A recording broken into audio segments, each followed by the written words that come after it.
যে কারণে আপনাকে আমরা মেজর ডালিম হিসেবেই ডাকতে স্বাচ্ছন্দ্য বোধ করি।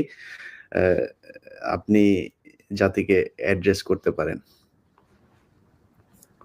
ধন্যবাদ ইলিয়াস। আজ অনেক বছর পর দেশবাসীকে আমার তরফ থেকে, বিশেষ করে নতুন প্রজন্মের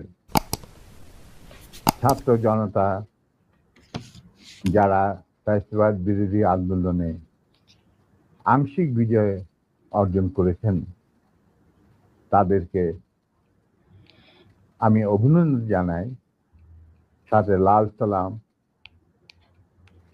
জানাচ্ছি। তবে বিপ্লব একটা সমাজে, যে কোনো রাষ্ট্রে একটি চলমান প্রক্রিয়া।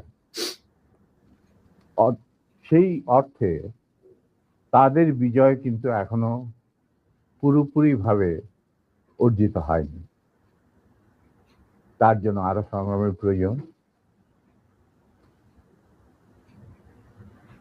পুরোপুরিভাবে অর্জন করার পর তাদের এমন একটা অবস্থানে থাকতে হবে যেখান থেকে তারা নীতি নির্ধারণ করতে পারবে। তাদের যে ইচ্ছা, চাহিদা, প্রত্যাশা, যার সাথে জনগণের প্রত্যাশা চাহিদা মিল রয়েছে, সেটা বাস্তবায়ন করার দায়িত্বটাও কিন্তু তাদের নিজেদেরই করতে হবে। তাদের দায়িত্ব অন্য কোনো মানুষ এসে করে দেবে না। সে যত বড় স্কলারই হোক,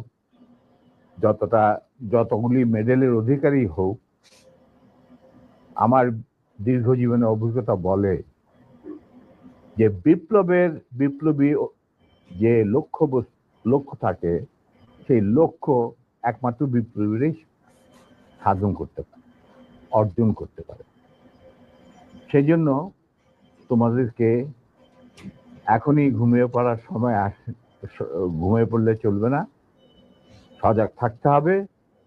আগামী দিনে যত কঠিন সংগ্রামই হোক, সেই সংগ্রামে আল্লাহর উপর ভরসা করে তোমাদের যুদ্ধে ময়দানে পাথরের মতো, ইস্পাতের মতো লৌহ কঠিন প্রত্যয় নিয়ে দাঁড়াতে হবে যে আমরা এই সংগ্রামে জিতবই, বিপ্লবকে সফল করব, এবং জনগণ এবং তোমাদের যে আশা আকাঙ্ক্ষা, একটা সুখী সমৃদ্ধ বাংলাদেশ গড়ে তোলা।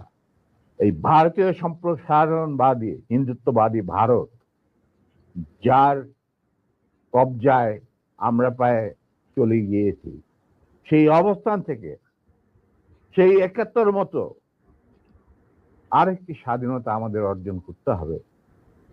তা না হলে তোমাদের বিপ্লব ব্যর্থতাই পর্যবেসিত। আমি এর বেশি কিছু আর বলতে চাই না।